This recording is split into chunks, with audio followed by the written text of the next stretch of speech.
Hello, America. Well, let me say it, because I've said it, I think, every election for the last 45 years. This election is the most important in your lifetime. Every time I'd hear that, I'd be like, okay, but I thought last one was. But it's actually true. Every election is the most important ever because so much hangs in the balance. And it's, I don't know if you've noticed this, but they keep getting worse. If you thought there was a lot at stake in 2008 or 2012 or 14 or 16, 18, 20, yeah, we don't have right now, we didn't have, for example, one state, California, creating, legal ways for parents from other states to lose custody of their child if their child decides to switch genders. Wait, you can take my kid away from me and I live in Oklahoma? Literal progressive insanity is now becoming law across much of the country. California and Washington squeezing us. So much of what currently is at stake would have seemed to be completely made up 10 years ago. This would have been a comedy show. Liberty doesn't get to sleep in. It can not take an election off. That's the wild thing about freedom. It's never fully secure. We have to earn our freedom every time. Our founders set up a great system. I think we should check it out. I don't think we've seen it for about 100 years. But even then, they knew it would always be under attack because that's human nature, and humans love power, especially the really snaky ones. It takes constant vigilance to keep the flame of liberty alive. And there have been times in our history here in America where Americans were more or less on the same page about the fundamental things that make us Americans. That's why we always got along. We didn't talk politics. I mean, we could talk about politics, but in the end, we had the basic, Bill of Rights in common. We had believed in the Constitution, Declaration of Independence. This isn't really one of those times. I don't know if you've noticed that. Every election is vital now because of what common sense, decent, hardworking Americans who love their country are up against. And I don't know if you've seen the list lately, but you're up against the attack on the family, on gender, on life. I mean, think of those three things. Family, gender, life. Does it get any more fundamental than that? How about the attack on the public education? Women's sports, all of the things that are happening with history. Our schools are just crazy. The attack on police, the spike in violent crime, the invasion at the border. Just one of these is massive. The attack on our economy and energy supply. The authoritarian forced acceptance of green policies or another jab. The attack on privacy and ideology and free speech from big tech, often in partnership, we now know, with government. The use of the justice system to punish political opponents. Using executive orders and the courts to enforce the far left agenda. The vast, unprecedented dark money system funding all of these efforts and more. Oh, yeah, and the threat of World War III. Nuclear Armageddon. Gee, I don't know why people are stressed out. While the guy with the nuclear codes soon may not even be able to remember he's president or where he is. For average freedom-loving Americans, the odds are stacked against their children. Their children, are they ever going to know the kind of America that you and I grew up in? That's bad news. The good news is it doesn't have to stay this way. America still exists, I think, its potential for good. You can still have, the opportunity to cast your ballot and stand up for your values today. Every American who cares about the future of freedom must use this opportunity on Election Day. It is the bare minimum responsibility for every citizen. So what do you focus on? I've seen polls, and I don't understand the polls of who people are voting for or saying they're going to vote for. And the polls are the things that they're saying is really super important. They don't seem to match. So what's happening? What is really important to Americans? how is that reflected in races across the nation? To analyze this, we have some special guests. I have Steve Deace joining us remotely. Stu from Stu Does America, just a pathetic effort of a show. And Matthew Peterson, he's the founder of The American Mind, a publication of the Claremont Institute, and president of Firebrand Super PAC. Okay, so let me go through, and I'd love to hear your thoughts on these. If you look at the Trafalgar polls, you will see, here's slide number 1. How much this is, this one I think is for, this is overall. How much does the increase of price in the increase of price of groceries impact your motivation to vote in 2022? 51% say very much. Not very much, not at all. I don't. Is that the wealthiest 1%? I don't. Next one. Does the increase in price of groceries impact your motivation to vote in 2022? That's to the Democrats. Look at this number. Not at all, 32. I don't believe that. If so, you're living in the normalcy bias, unless everybody who's voting for a Democrat is wildly wealthy. How much does the increase of price of groceries impact your motivation to vote in the 2022 elections? Republicans, 71%. Then you have independents, I believe. This is no party, 50%, very much. And the last one here is, oh no, that's the next slope. Yeah, that's crime. Okay, so let's just talk about that one. Is it the normalcy bias, or are we to believe that Democrats actually don't care about inflation? I think part of it, with that question in particular, is it's seen so much as a Republican issue at this point. The Democrats are the ones taking the blame for this. They're the ones that are seen as not being able to handle it. So if you're a Democratic voter, you're getting a question from a pollster. A lot of times people internalize, what is this pollster trying to do? Mm-hmm. And I think a lot of that goes to them saying, well, they're trying to get me to say that Republicans are going to be better on this, and I don't want to give them the satisfaction. I think that's probably part of it, because we know this hits every single person. As far as I know, everybody eats. Yeah. So it's kind of a big issue. Matthew? Yeah, I think it's a tell. I mean, the fact that you see that discrepancy is a tell. We know, as you said, that Democrats are not wealthier in this poll. They're not all wealthy. It's triggering. I mean, as soon as you see that, you know what it means. You know, if you're a Democrat, that means that you would have to vote for the other side.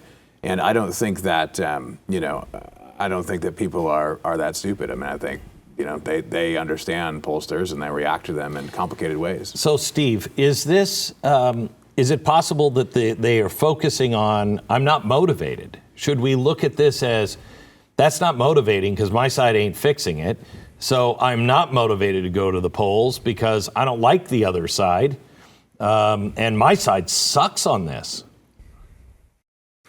I think we should look at it that the country is beyond polarized, Glenn. It is balkanized. We have two very distinct cultures here trying to live in a singular landmass, the left America and then what's left of America. And I think that it's, at the very least, there are 1/3 of people who call themselves Democrats, that there is nothing, absolutely nothing that could occur in the country that would cause them to rethink their vote. Nothing.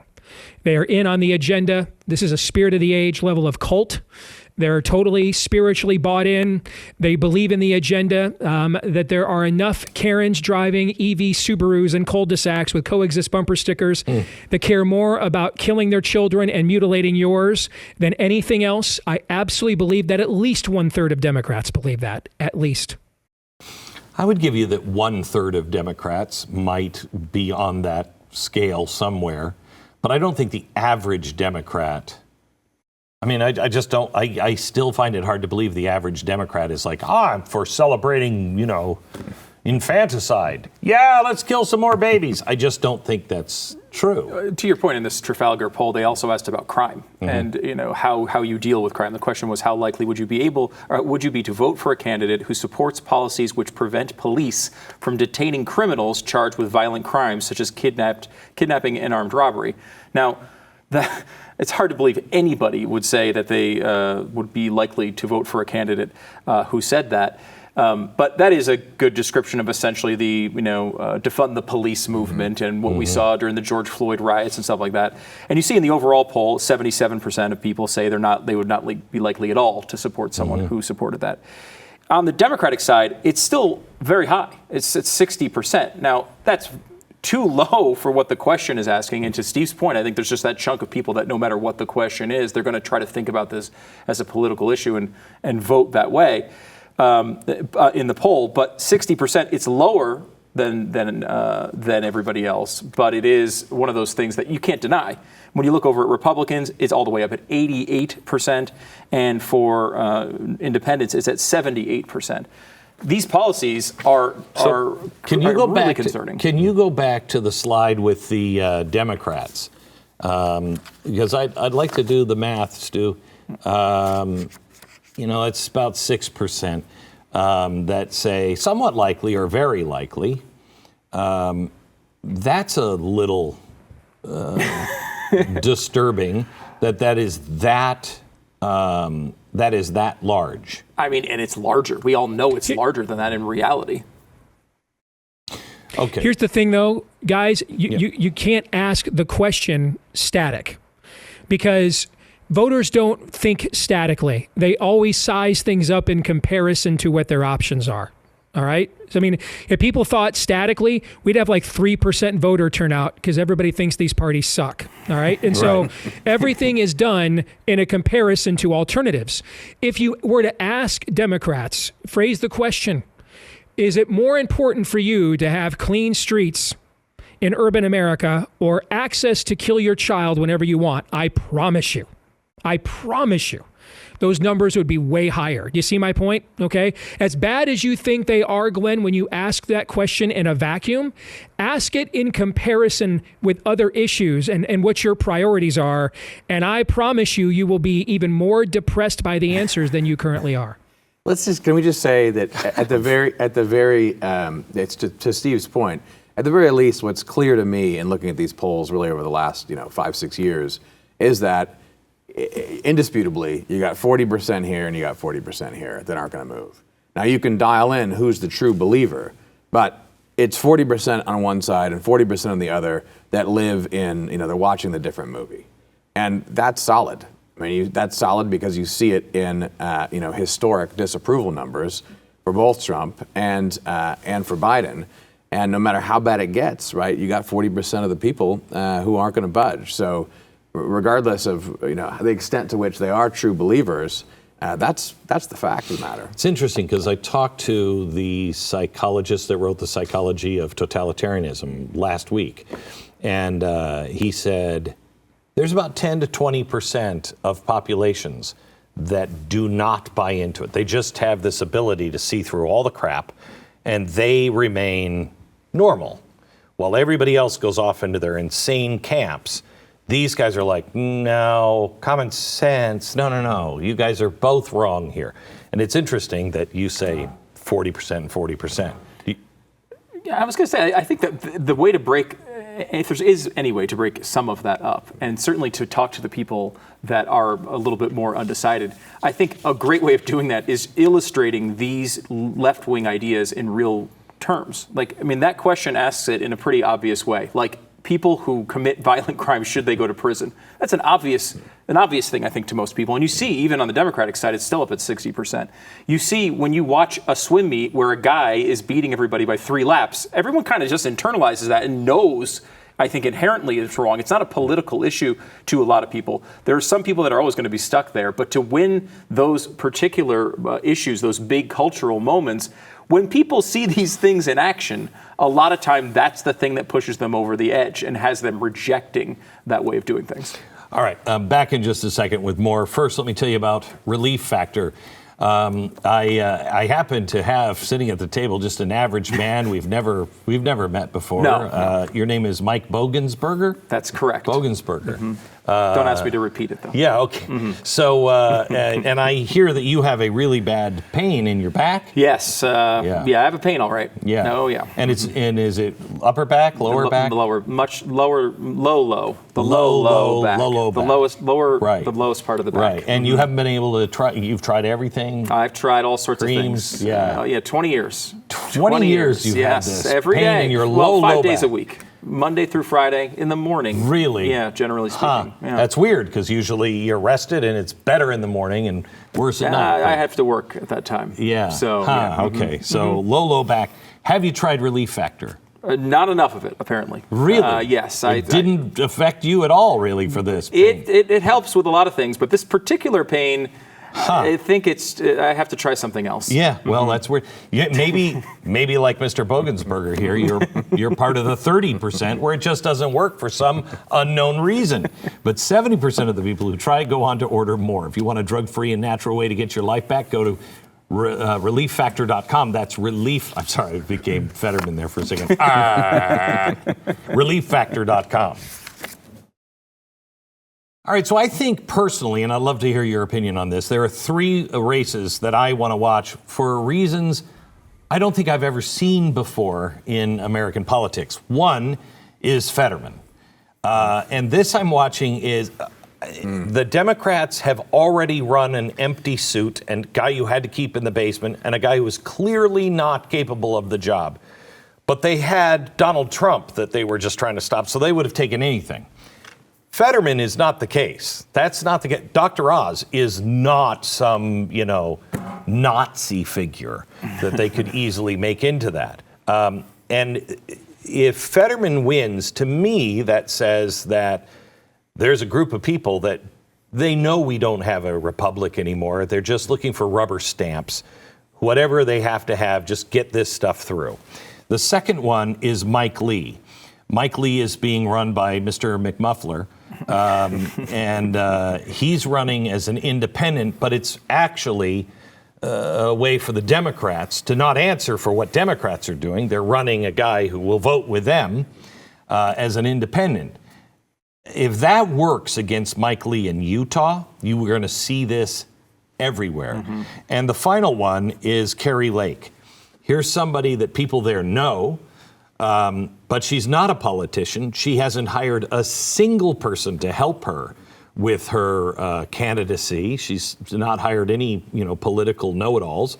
And she is a nice Donald Trump. You know what I mean? And a pretty Donald Trump. You're saying Donald Trump isn't pretty? I'm saying he's beautiful. Okay. He's beautiful. Let me start with you, Steve.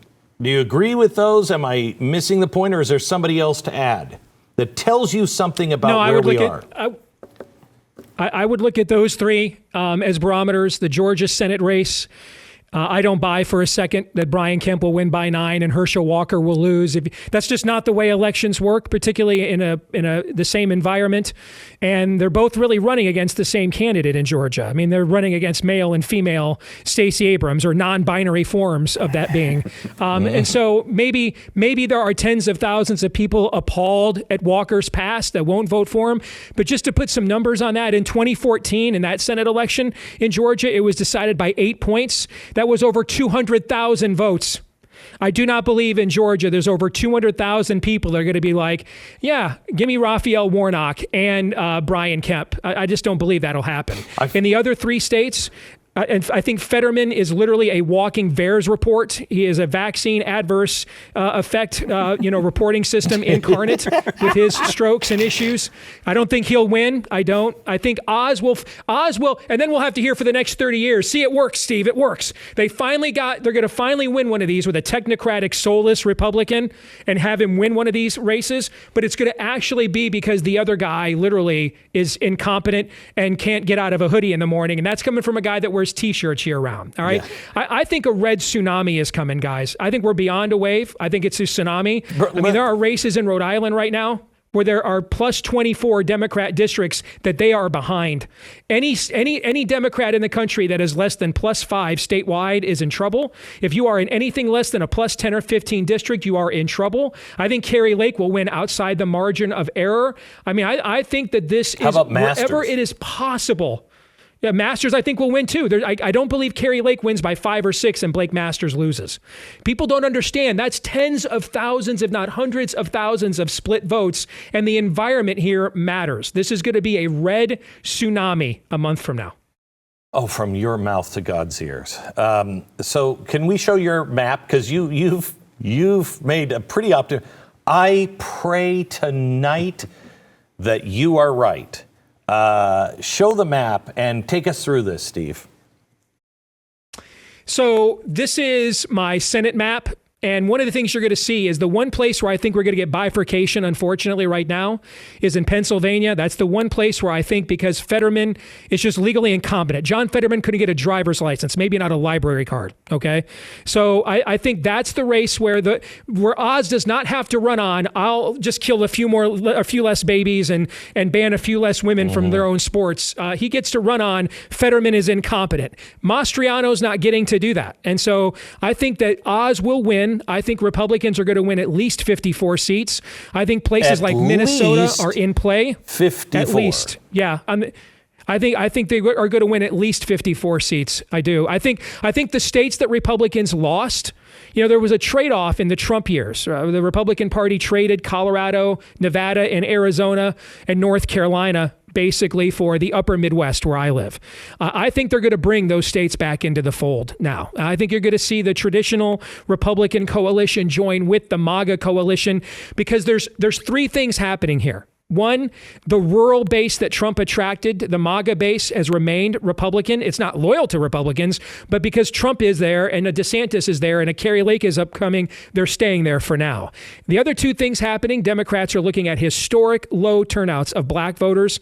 They're never going to cross over and vote GOP. They're just not going to show up. This is going to be historic lows. And then you're seeing a mass migration of brown voters, Hispanic voters, particularly Gen X and younger, people with families that are like, I left Honduras. I don't want to bring El Salvador here. That's not why I moved here. I'm assimilated. I got a family. I'm not loyal to the Democratic Party. I want to be an American.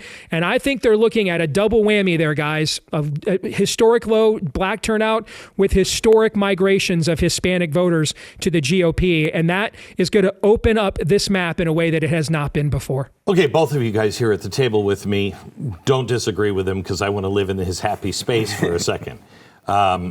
What are your thoughts on what he just said? Look, I don't know. I'm not going to predict exact numbers, but my instinct is very much on Steve's side. I don't know how far that goes, because I do think that there's that other 40%. So, but they're not motivated. In a way, but I mean, they are always motivated, because there's a media and cultural machine that is always on.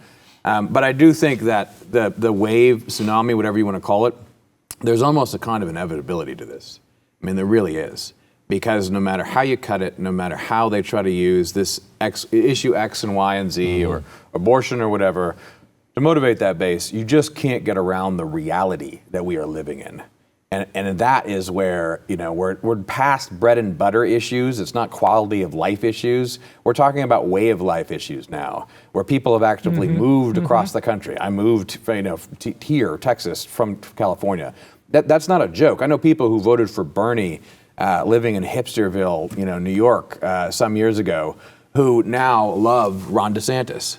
I mean, because of what happened with the vaccine. So I don't know how far that goes, but I am very bullish. I think that Blake's going to pull it out. I think Masser's going to win. I'm very interested in that race.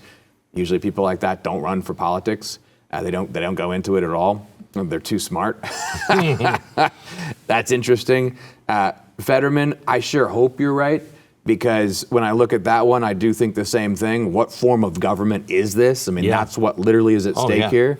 But my gut and looking at everything that I've seen and been involved in across the country in the last few months is there is a red wave coming. There's no doubt about it. The question is, how do we define it? How do we explain it and account for it? Now, we have to get there, though. We have to see it. But at the end of the day, like when everything, all the water starts swirling down and comes out that election day, everything's channeled. What's going to happen? There's just no way around it.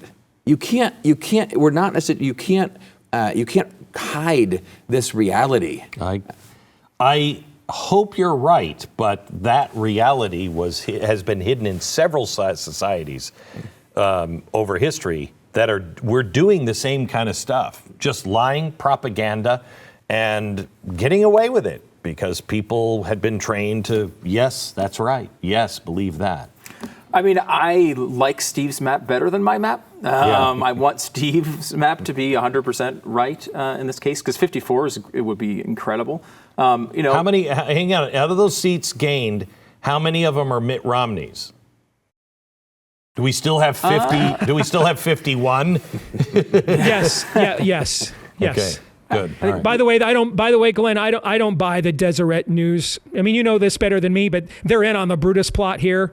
So I don't buy that they came out with a poll that it's +5. Lee's only up by 5 a month before Election Day. I think that's part of the scam. I think if they have to lie and say that McMuffin is only down by 5, he's going to lose worse than that.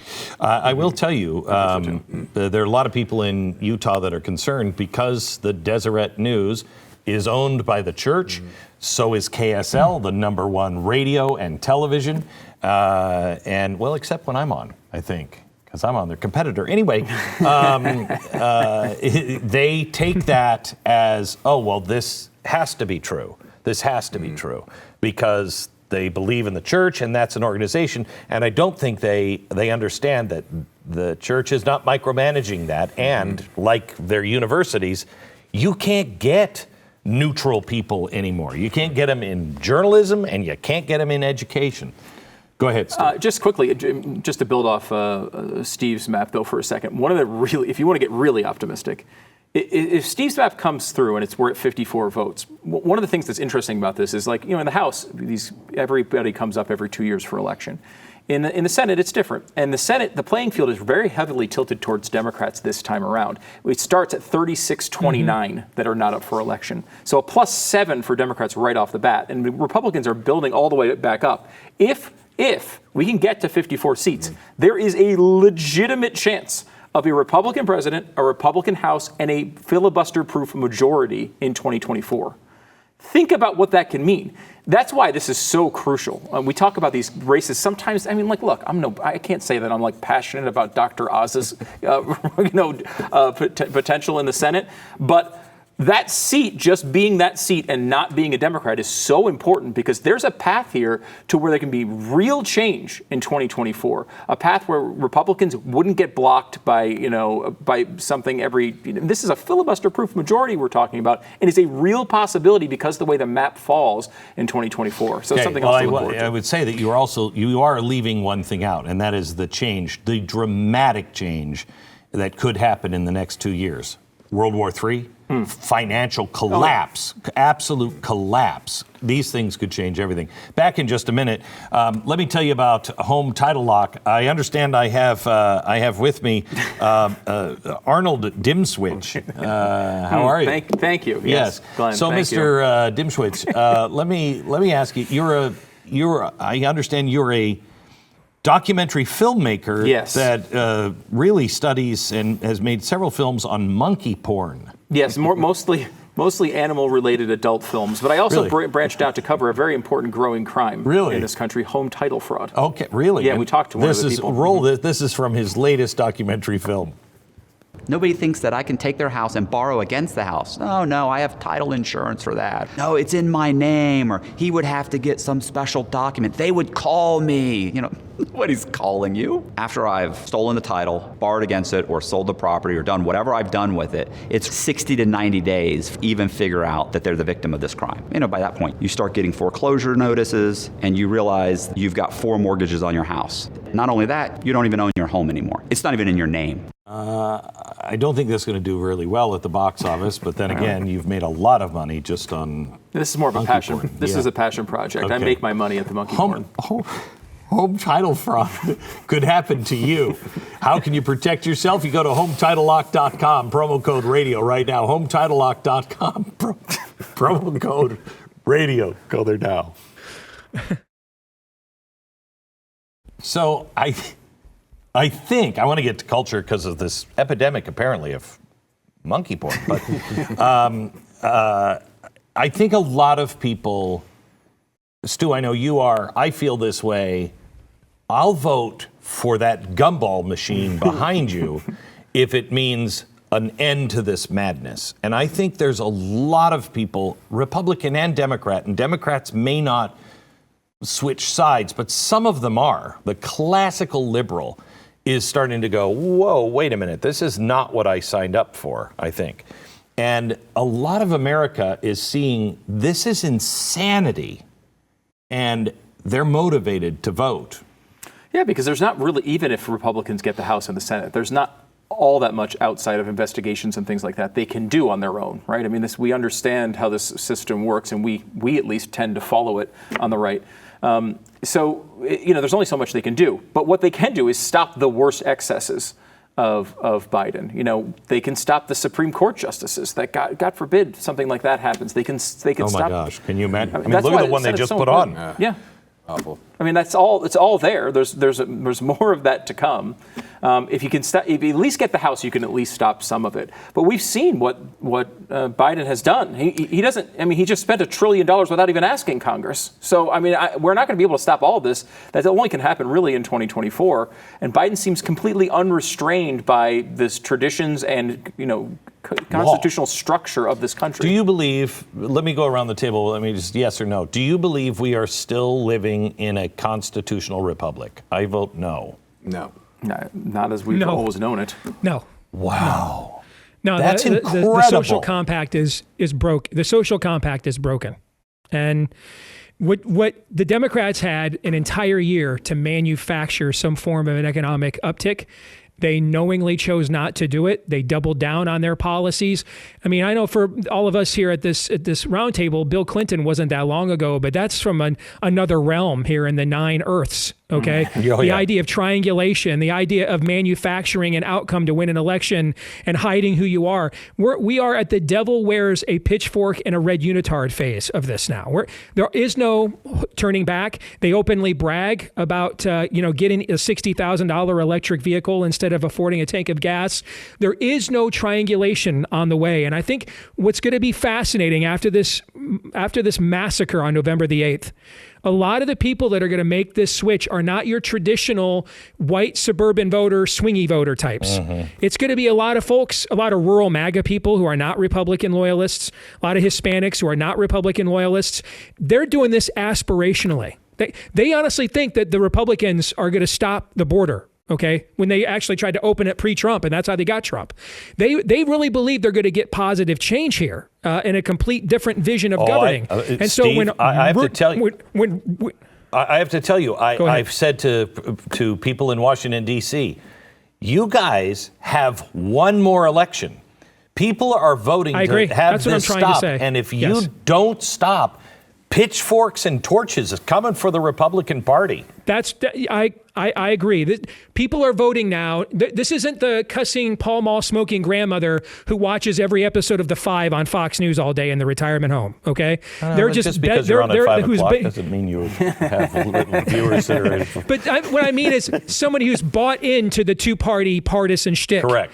These people are going to vote Republican, thinking they're going to get positive change, and when they don't, unless they're Kerry Lake voters in Arizona, when they get root and branch Mitch McConnell, we can't give money to Americans, but we can do it for Pakistani gender studies, then wonder how we lost the Georgia special election. When they get that instead, all of that energy that is coming to the surface now, guys, that is going to push this into tidal wave territory. Where's all that energy go when it realizes about April or May of next year that except for a few places like Arizona, Florida, and a couple of others, it really has no agency and not much has changed? I think that will be a fascinating political science and socioeconomic case study to watch occur. Where does it go? So let me ask you, because culture, you have your finger on the pulse of culture.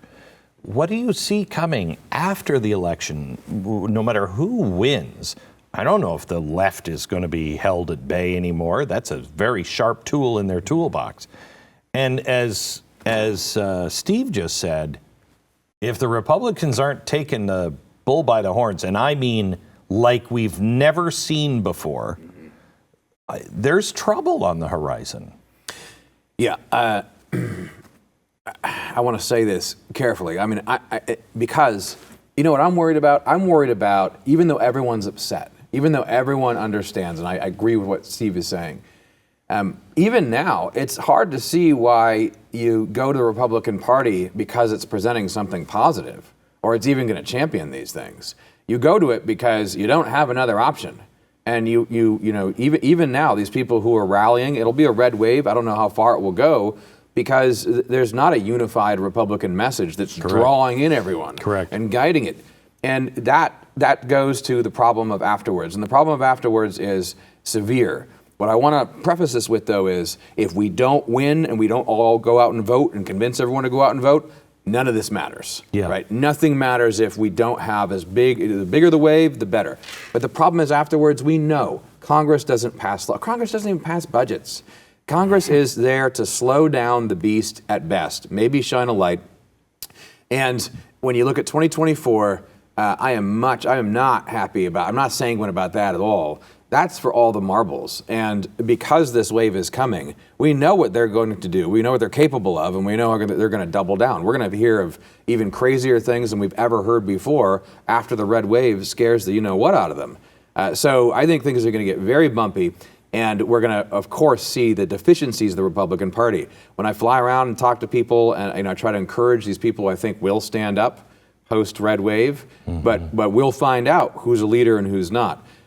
The positive in all that is, as things get bumpier, because of this red wave, out of that, we'll find out and look for leaders that people will rally around. There'll be names of people that we don't even know now.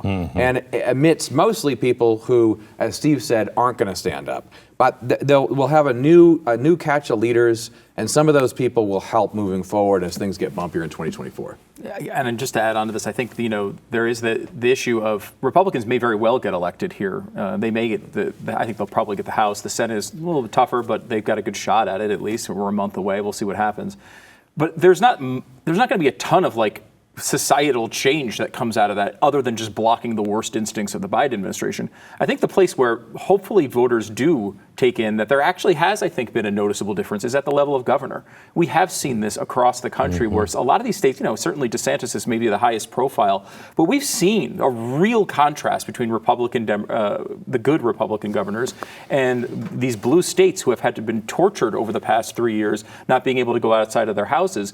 This is really, I think, put a big spotlight on how realistic do you think it is that New York, Michigan, any of these iconic lockdown states lose their governor? Oh, gosh, I'll give you a little bit of hope on this. Trafalgar just had a poll that came out in New York that had Kathy Hochul only up 2. I think that's too good to be true. I would love for it to be true. If that race is really that close. Shut up. I want to talk to Steve. Come on, bring some pixie dust out here. What do you think? The problem in New York is you've got to be ahead outside the margin of cheating there. They have such control of the system. If they're up by 2, they win by 5 or 6. They just steal it. In Michigan, a state I know very well, it's where I grew up. I've got a lot of friends there. I'm on the board of a big conservative organization there. The right is completely unorganized there. They don't have their act together at all. I can't tell you how many listeners I get every day that tell me from Michigan, it's like there's not even a Republican Party here. We see no ads on TV, nothing. I don't know what Tudor Dixon's message is other than I'm not Gretchen Whitmer. The other side is so bold, they're actually running a kill 'em all and mutilate all the kids bill on the ballot for you to approve of in the state constitution. And so when you look at my maps, you see that there is this one blue haven in the upper Midwest where everything else goes red. I think in Michigan, the right is disorganized and in disarray in Michigan. The good news is it's a month out and the environment is very much in their favor, but they got to get their poop together, guys. What's going on up there right now ain't going to cut it. God, why do we suck so much all the time on our side? Back in just a minute. So I remember in 2008 when almost everybody called me crazy when I said, these things are coming. They are now coming at such a rate of speed that it is breathtaking. And every day I read probably 70 stories that we've just collected overnight. Not all the rest of it, just the ones I have to look at every day and go, which one gets on the air or not. And every day I think to myself, it couldn't get crazier than this. It just couldn't get crazier. And I am dismayed usually because I feel like I'm alone. And I think that's because people are keeping their powder dry and they're staying underneath the radar because they don't want the FBI and everybody else after them. But if we don't go out and vote, we're doomed. We deserve what we're going to get, because I really think this is it. But the polls have been changing and showing us that as people are starting to look at these things, that it's getting better. Right? I think so. I just highlighted a few races here. Arizona, they pulled, Mitch McConnell took the money out of that Masters race. Thought it was he was toast there. Hey, hang on just a second. Can we just talk about that? Yeah, sure. What a waste of a turtle shell. This guy it is incredible what he's doing, and what he's doing up in Alaska as well. He is everything I would say about Mitch McConnell puts me on an FBI, monitor list that I'm probably already on. We just ran an ad about a full disclosure about a certain senator in Utah who's going after his colleague. Not supporting him. I wonder who that might be. Some traitorous senator. Yeah. But it's very similar to McConnell, and the line was with with friends like these, who needs Democrats? Yeah, it's true. And with McConnell too, I think that is something that should be trumpeted to the high heaven. This guy's not on your side. He's on his own side. This should not happen in either party, where the guy who's the leader of the House or the Senate also controls everyone else's re-election money. Oh, yeah. Because you can't stand against him at all, or he just cuts you off. And he is a dangerous guy to the Republic. I happen to know several senators, and a few of them have told me about a meeting that they had with Mitch McConnell, and he said, all we have to do is just not be the Democrats. That's suicide. That's suicide. They have to earn our vote. You have to be more than that, though, because for Mitch McConnell, in order to get his money, you have to accept all the people he forces upon you. Correct. Correct.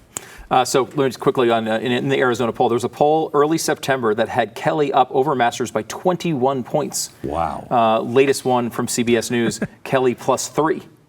And Huge CBS timing. News is not that good. Yeah. Then you None had of them are good. What'd you say? Almost none of them are. Since the 2016 cycle, the only 4 polls on a national level that have demonstrated any form of consistent integrity are Emerson, Rasmussen, Trafalgar, and Investors Business Daily. And Investors Business Daily isn't doing midterm polling, and Rasmussen only does national stuff. They don't do state by state. Everything else is garbage. I keep track of all this. I've got spreadsheets. I can't even tell you. CNN was off by 9 points in the 2020 election. It's just, they're all narrative garbage. They're not even attempting to poll anymore. They're just attempting to further an agenda. Well, I like to have Stu on my right and Steve on my left, because it's a geek fight. The two of you guys with the stats, and you have, I believe, Stu, an altar to polls. At your house. I like looking at it. I know Steve does too. I think you're right. We were talking about this before when we came off the air. They're down to 0.4% response rate to these polls now. 0.4%, meaning they're calling 200 people to get one person to do the actual poll. So these are, there's a lot of issues. I do like to look at them. I think they can be, they can give you some information. And I think this information here is interesting. I'll give you, Ohio was Ryan +3. Now it's Vance +2. That's from mid-September to today. Fetterman +21 in early September. Now Fetterman +2.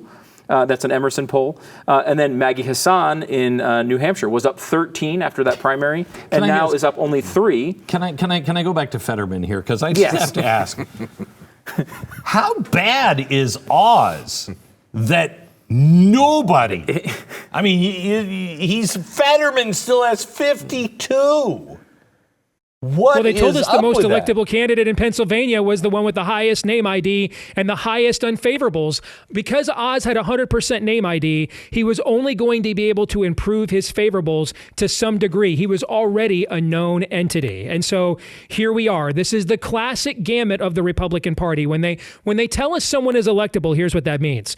When they get elected, they'll do what we tell them to do. That's what electability means in the Republican Party. It does not mean what a lot of other people think that it means. But Fetterman, thankfully, is running in the mom's basement party, all right? And so even in the state that gave us Kermit Gosnell and Dick Levine and whatever the hell has been going on in that state, they can, maybe even in that state, they don't want to vote for the mom's basement party, but we'll find out here in a month. Yeah, I mean, it's fascinating to watch this race, too, because Oz is obviously a very high-profile guy, but for a guy who's that high profile, I don't feel like we hear much from him. No. I hear more from Fetterman, who's in his basement half the time. And, you know, Oz is, it's interesting because Fetterman doesn't have anything to say about Oz other than where his houses are located and what kind of vegetables he buys at the grocery store. He has seemingly no argument at all. I haven't heard one policy discussed in this entire race. It's just, will this corpse beat the guy on TV? What is that? That is called America 2022, my friend. That's what that is. Has the Republican Party, I don't think they have earned anybody's vote. Has the Republican Party convinced anyone with this new House, contract with America, which they didn't even, it's so underwhelming, I don't even remember the name of it. Do you think the House is serious, or is Kevin McCarthy another Mitch McConnell? Yes. No one's voting on that. No one even knows what it is. When McConnell is correct when he says, in this environment, we just have to not be them. He is right.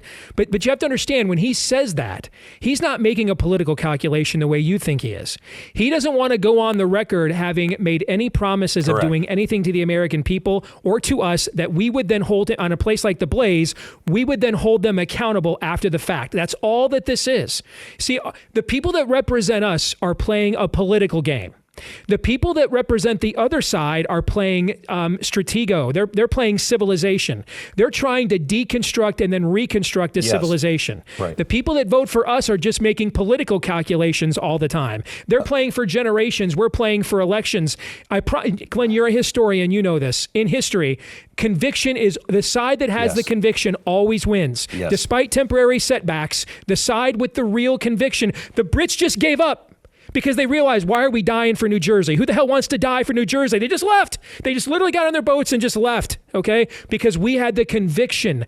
They have the conviction over there. That's why they made no political calculations. They made no amendments. They didn't moderate in the least whatsoever. Okay. Now they're just saying this fall we won't even show up to debate, okay? I know. They're not going to make any of the kinds of changes that we struggle with trying to implement on the right all the time. All right. He deserves to go to jail. The FBI is already at his door. Back in just a second with a final thought.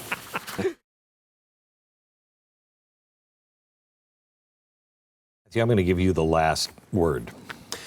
Look, I think everything we've complained about in regard to the Republican Party, all true. There's a lot of emptiness there. There's no leadership bringing everyone together. But right now, that's not needed. What we know is to vote straight down the ticket. There is only one option. There's only one direction this red wave has to move, and it's going to move there. You can feel the energy. Good. Well, this has been frustrating and exciting, and Steve will be going to jail soon. Good night, America.